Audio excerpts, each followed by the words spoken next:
E hoje, na série de entrevistas com os candidatos a prefeito e a vice-prefeito de São Luís, nós vamos conversar com Eduardo Braide, da coligação São Luís Tem Jeito. De acordo com as regras apresentadas e aprovadas pelos assessores dos candidatos, as entrevistas terão duração de 18 minutos. 30 segundos para a pergunta e 1 minuto e meio para a resposta. Os temas que poderão ser abordados são cultura, infraestrutura, cidadania, saúde, educação, mobilidade, pergunta livre, meu cotidiano, que conta com a participação do telespectador e que pode ser sorteado mais de uma vez, pergunta do adversário e o plano de gestão. Este último tema é obrigatório. O tempo da entrevista começa a contar a partir do primeiro tema que será sorteado agora.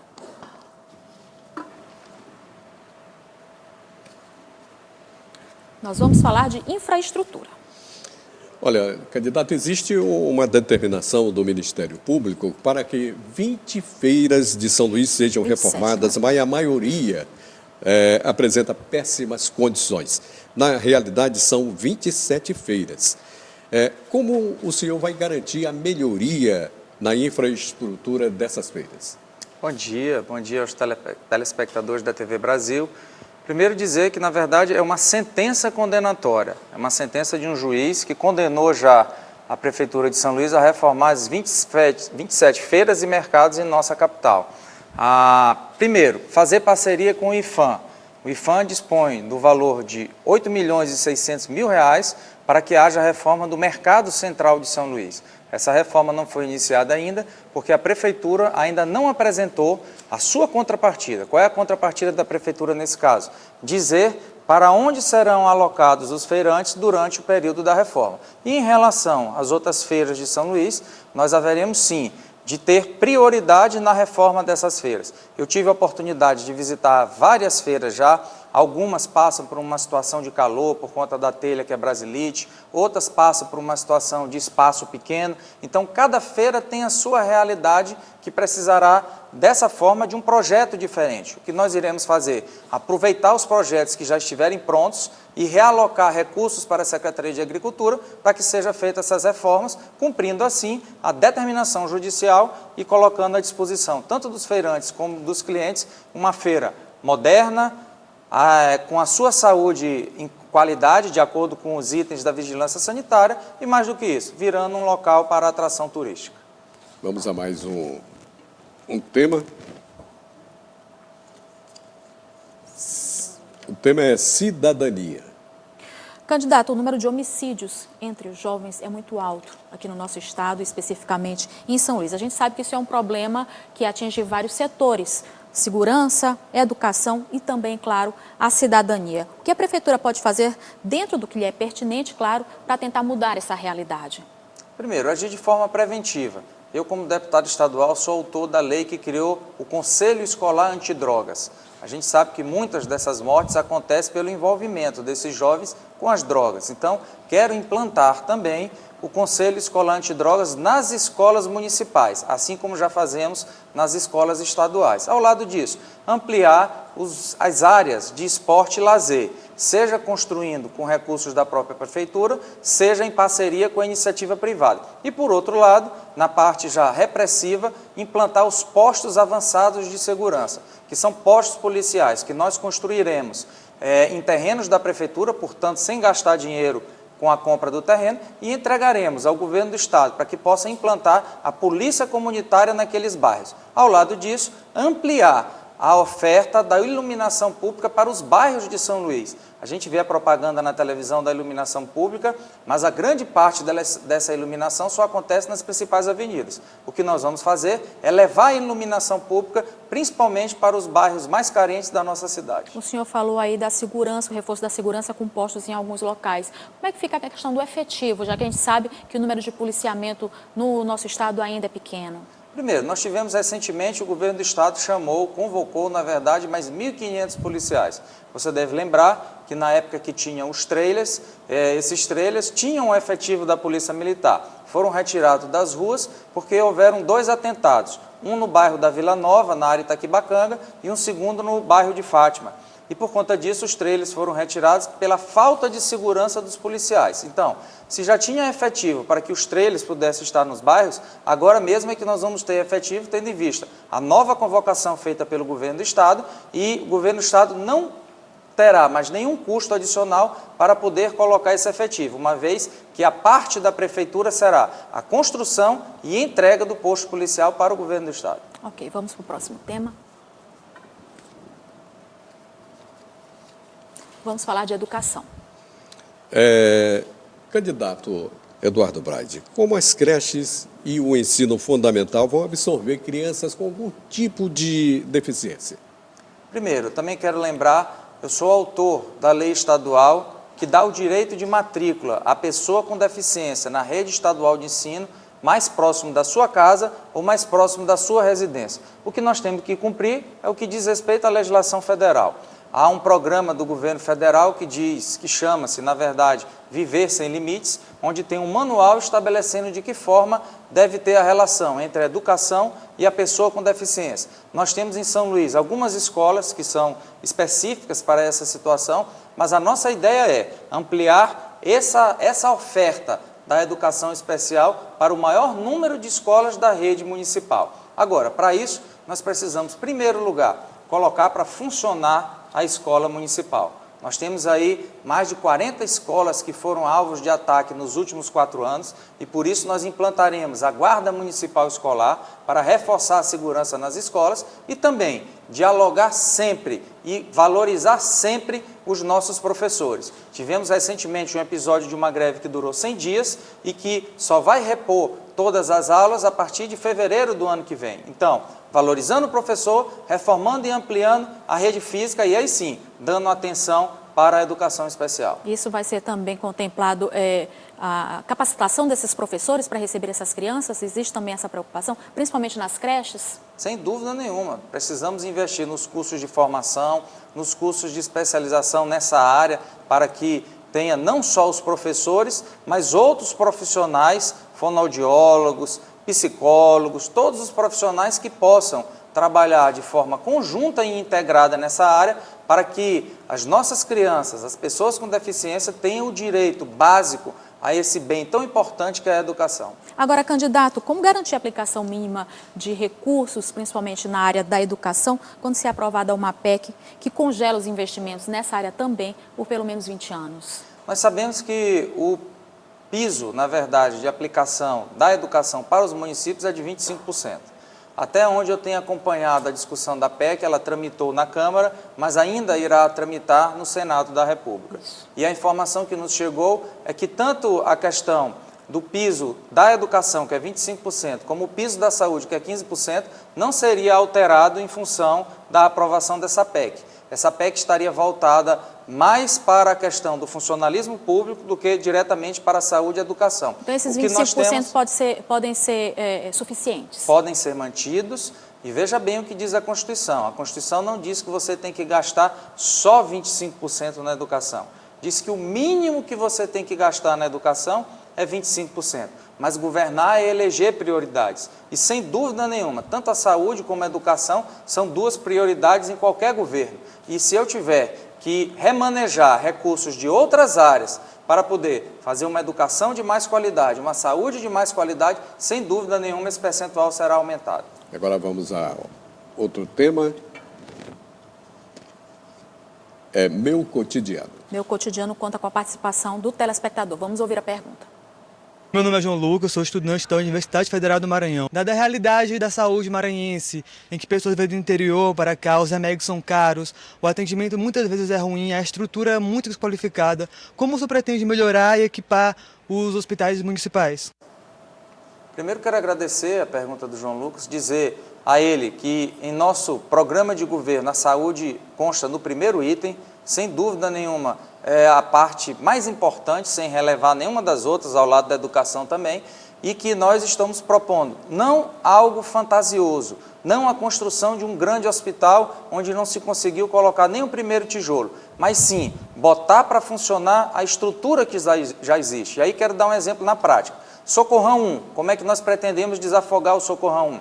fazendo parceria com a Santa Casa de São Luís. Santa Casa é um hospital de 400 leitos que está sendo subutilizado e só 200 leitos estão sendo ocupados. Santa Casa tem 10 leitos de UTIs prontos há mais de 2 anos para serem utilizados, mas por falta de uma parceria com a Prefeitura de São Luís, só existe uma rua que separa o Socorrão 1 da Santa Casa. É isso que nós vamos fazer já nos primeiros meses, fazer parceria com a Santa Casa de São Luís para desafogar o Socorrão 1. Ao lado disso, o município de São Luís não tem nenhum hospital especializado no tratamento de câncer. Então nós vamos fazer parceria com o Hospital Aldenor Abelo. Como deputado estadual, já destino todos os anos emendas para a compra de equipamentos para o Hospital do Aldenor Abelo.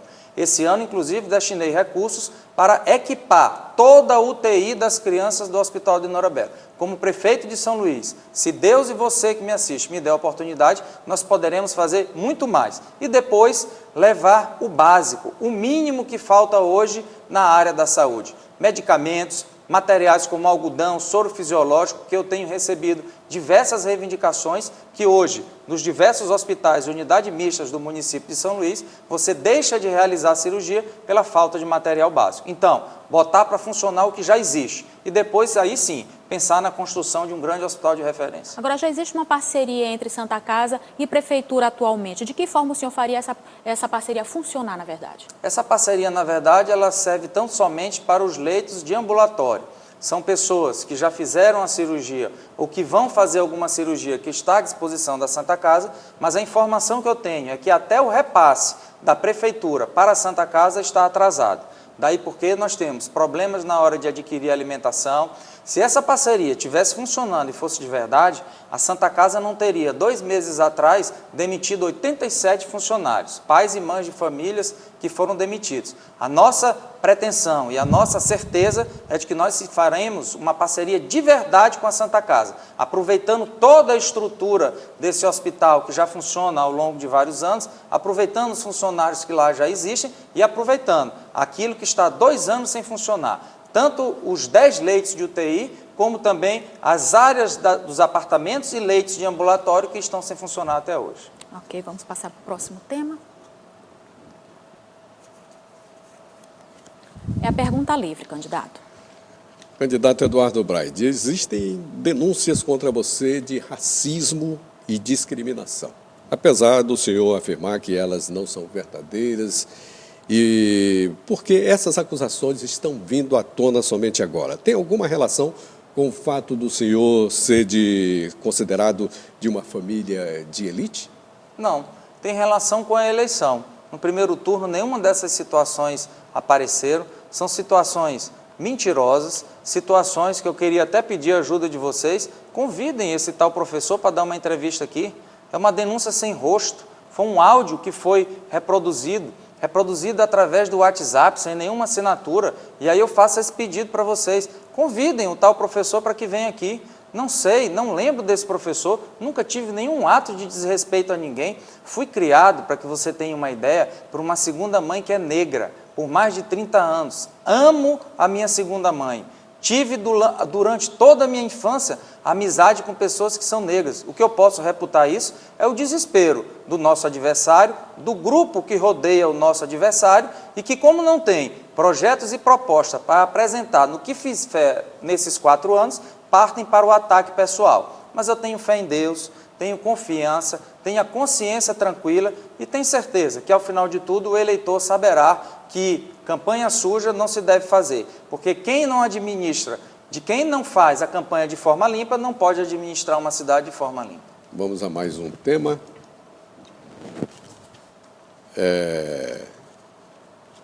Cultura. Candidato, a cultura ainda é algo muito caro na nossa cidade. De que forma é possível levar teatro, literatura e também cinema, principalmente para as áreas mais pobres da cidade? Primeiro eu quero dizer a você que me assiste, que é da área da cultura, que eu não vejo cultura como um gasto. Para mim a cultura é um investimento. Cultura gera renda, cultura produz riqueza, principalmente pela atração do turista, pela atração e os impostos que são gerados durante o período de um evento cultural. E quero dizer mais para vocês. É possível nós, a Prefeitura de São Luís, fazer parceria com iniciativas privadas. o poder público municipal entra com uma parte dos recursos e a outra parte vem da iniciativa privada, a exemplo do que acontece em Salvador. Em Salvador, enquanto aqui em São Luís, o primeiro ano de mandato do atual gestor, ele cancelou, ou seja, ele acabou com o Carnaval de São Luís, não teve Carnaval de São Luís, o prefeito de Salvador fez diferente. Não tinha recurso público para fazer, foi atrás de uma empresa privada que bancou o Carnaval de Salvador e, em contrapartida, fez a sua publicidade e vendeu os seus produtos. É essa parceria que nós vamos buscar aqui em São Luís, usando recursos públicos, mas também buscando parceria com a iniciativa privada, que sairá também ganhando nessa parceria, porque fará a sua publicidade, investirá em algo que gera emprego e renda para a nossa cidade e, mais do que isso, que enche de orgulho a cada um de nós que moramos e nascemos em São Luís. Isso ainda pode funcionar em outras áreas também da cultura, não só na nossa riqueza como na época de São João e Carnaval? Sem dúvida nenhuma. O nosso programa de governo, nós assumimos 33 compromissos com a cidade de São Luís. E um deles é a implantação do Programa Municipal de Cultura, que vai acontecer ao longo do ano inteiro e que será discutido, debatido e elaborado com você, artista local. Você que faz a manifestação das nossas cidades, que conhece a realidade da cultura em nossa cidade, para que o ano inteiro nós tenhamos esse bem tão importante que é a cultura, gerando emprego e renda e, mais do que isso, propiciando uma cidade com melhor qualidade de vida e uma cidade que os turistas possam vir aqui e aproveitar o que há de mais bonito em São Luís, que é o seu povo. Agora, candidato, seria o momento da pergunta do adversário, quando o seu adversário faria a pergunta para o senhor. Apesar de ter sido acordado em reunião prévia com a assessoria, que estava tudo certo, o candidato ele se recusou a fazer a pergunta para o senhor. Então, a gente deixa aqui o seu tempo livre para o senhor fazer o comentário que o senhor quiser e, em seguida, já fazer os seus comentários sobre o seu plano de gestão. Primeiro, eu quero lamentar a ausência do candidato adversário em não vir a esse momento importante. Eu acho que a propaganda eleitoral é importante para que você mostre o programa de governo, mas não existe nada mais importante do que a entrevista e principalmente os debates. O debate é um momento onde você consegue ver a realidade, olhar de que forma aquele candidato, aquele que pretende administrar a sua cidade, vai fazer no concreto, de verdade, aquilo que realmente a nossa cidade precisa. Eu fui um candidato que nunca faltei a nenhum convite e a nenhuma entrevista. Seja eventos marcados pela sociedade civil organizada, sejam eventos convidados pelas emissoras de rádio ou televisão. Em todos, absolutamente todos eu me fiz presente, porque quero que o eleitor me conheça, quero que o eleitor tire suas dúvidas em relação à minha pessoa e, mais do que isso, quero que o eleitor saiba e conheça o nosso programa de governo. De que forma, já no primeiro ano, nós conseguiremos tornar São Luís uma cidade muito melhor de se viver. Portanto, o que peço a você que nos assiste, em primeiro lugar, antes de pedir, agradecer a Deus, agradecer a você que me trouxe até o segundo turno. Quero convidar a todos os eleitores que votarem em outros candidatos, para que conheçam o nosso programa de governo, conheçam a nossa trajetória. E aí sim, após conhecer, quero pedir o apoio e o voto de vocês, para que a gente possa chegar até a Prefeitura de São Luís, mostrar que São Luís tem jeito e mostrar que São Luís vai ser uma cidade muito melhor de se viver. Sou Eduardo Braide, meu número é 33. Ok. Muito obrigado, candidato Eduardo. Obrigado pela sua presença.